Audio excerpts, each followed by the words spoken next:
In a small, forgotten village nestled in the heart of a dense forest, the air was thick with a palpable sense of dread.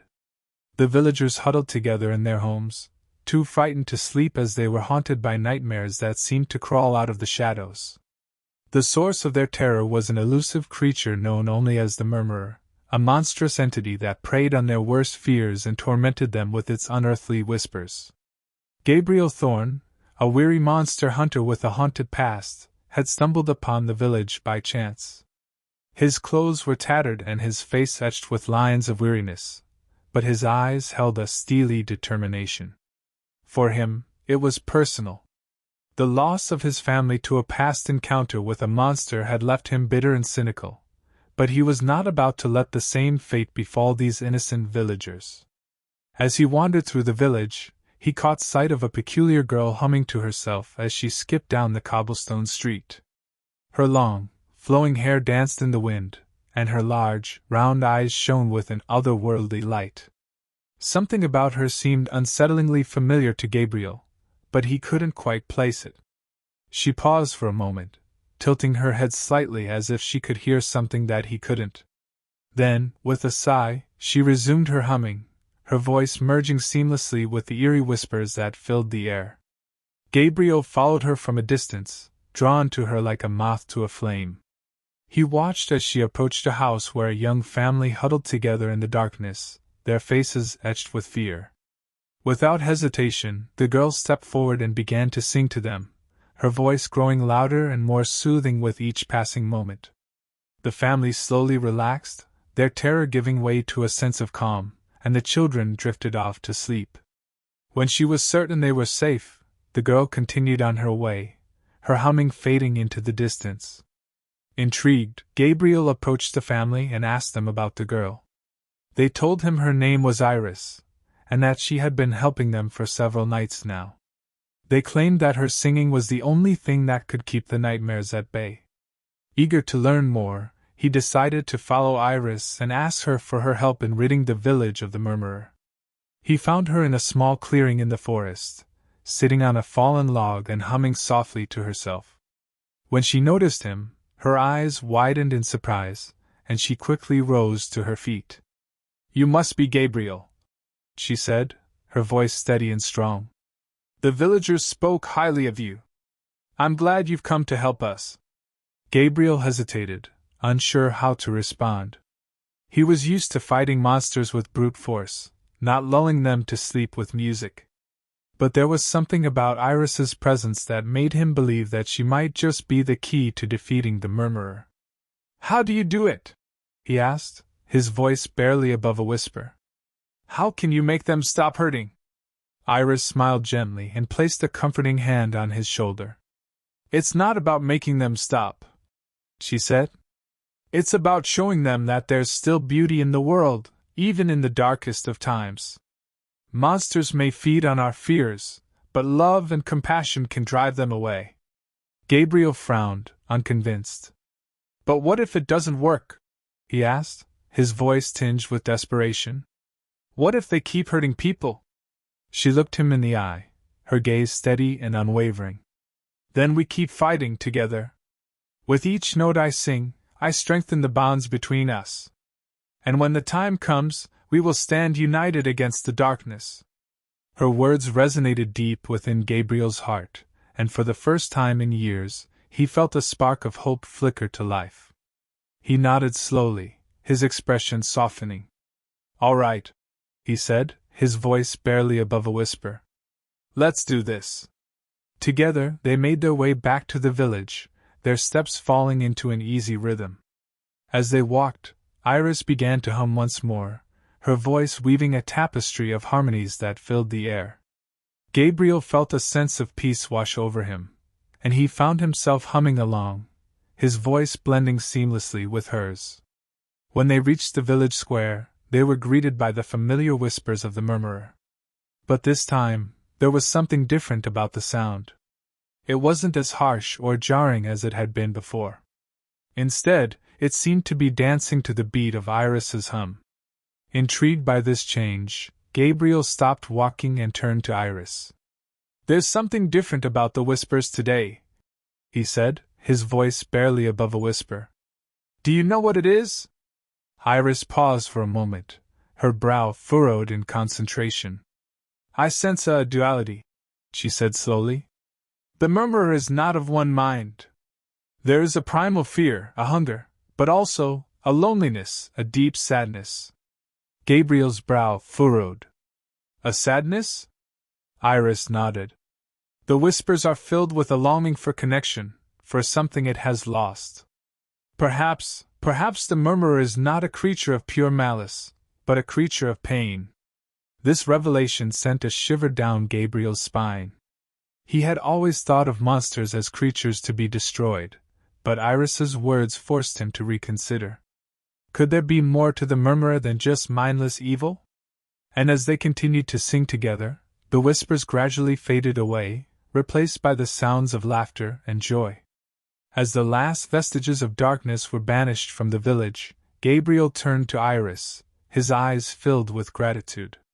She smiled back at him, a warm glow in her irresistible eyes.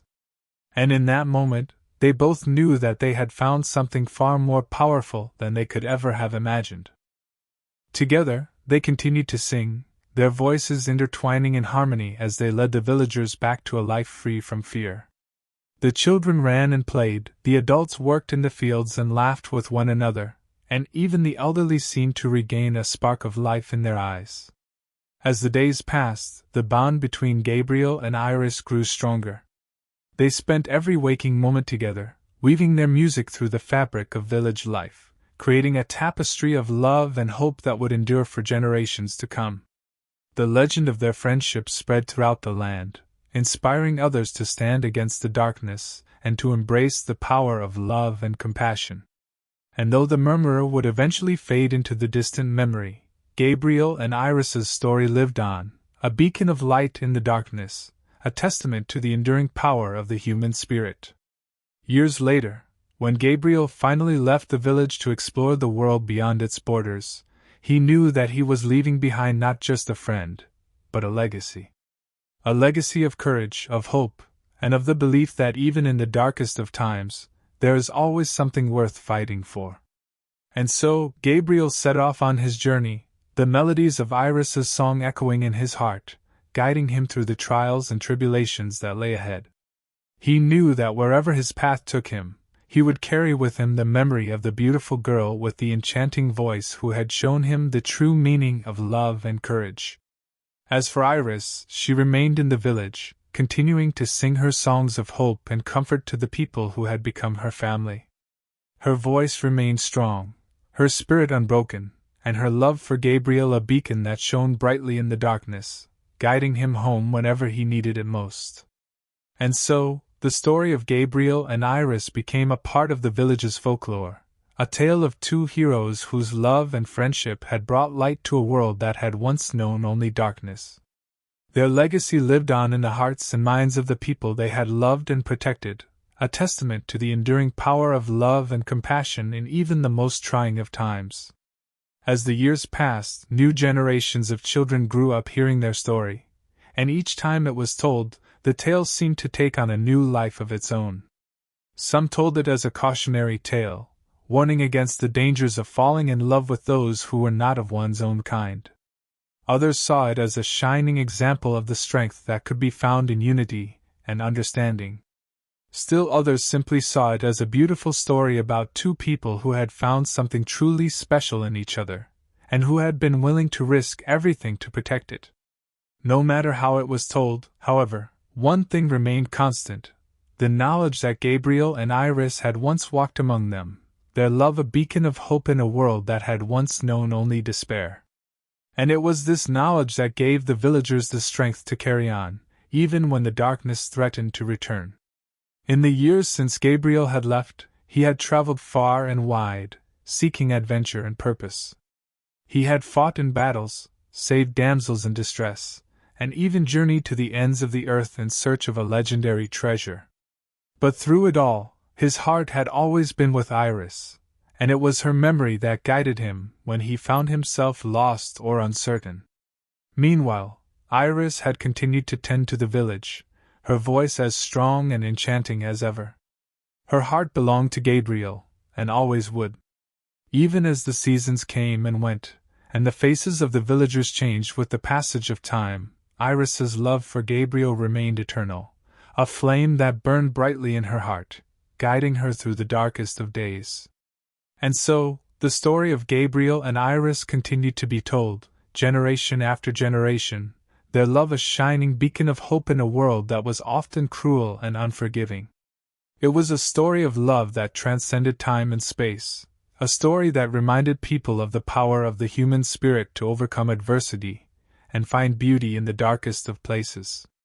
And as long as there were people to listen, their story would live on, a testament to the enduring power of love and the unbreakable bond between two souls that had found each other in the midst of darkness. As for Gabriel and Iris, they continued to live on in the hearts and minds of those who had known them, their legends growing with each passing year. Some believed they had found peace together in the afterlife, while others held on to the hope that one day they might return, their love still burning as brightly as the stars in the night sky. And in the village where it all began, a small, simple memorial was erected in their honor, a stone marker bearing their names and the date of their final battle. Each year, on the anniversary of their sacrifice, the people of the village would gather around the memorial, singing Iris's songs of hope and courage, remembering the love that had brought them together, and the sacrifice that had saved them all. For Gabriel and Iris, their story was not one of tragedy, but of triumph. It was a story of two souls who had found each other in the darkest of times, and who had chosen to fight for love and for justice, even when the odds were stacked against them. It was a story of hope, of courage, and of the enduring power of the human spirit to overcome all obstacles.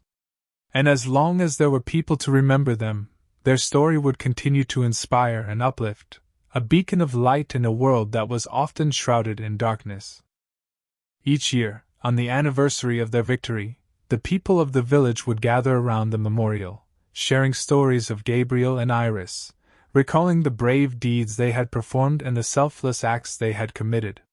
The old folk would regale the children with tales of their daring escapades, while the young lovers would steal glances at each other, dreaming of the day when they might find love as true and pure as that of Gabriel and Iris. As the years passed, the village thrived, with each generation building upon the foundation of hope and courage that Gabriel and Iris had left behind. They had shown the villagers that there was more to life than simply existing from one day to the next, that there was beauty and meaning to be found in the most unexpected places. And so, the people of the village lived their lives to the fullest, cherishing the memories of Gabriel and Iris, and carrying on their legacy in their own unique ways. Some chose to follow in their footsteps, becoming heroes in their own right, while others dedicated themselves to the pursuit of knowledge and the arts, using the wisdom they had gained from Gabriel and Iris's stories to enrich their lives and the lives of those around them. Still others found love and built families, passing on the tales of Gabriel and Iris to their children and grandchildren, ensuring that the memory of their heroes would live on for generations to come. As for Gabriel and Iris, they found one another again, their souls forever entwined, watching over the village from a distance, their hearts filled with pride and joy as they saw the world they had fought so hard to protect flourish and thrive. And even though they were no longer physically present, their spirits lived on in the hearts and minds of all who had known them, a testament to the enduring power of love and the lasting impact that one person can have on the lives of so many. Thank you for watching this video. I hope you enjoyed it. If you did, please subscribe to stay updated with our latest stories, give us a like if you want to see more, and drop a comment below to let us know your thoughts.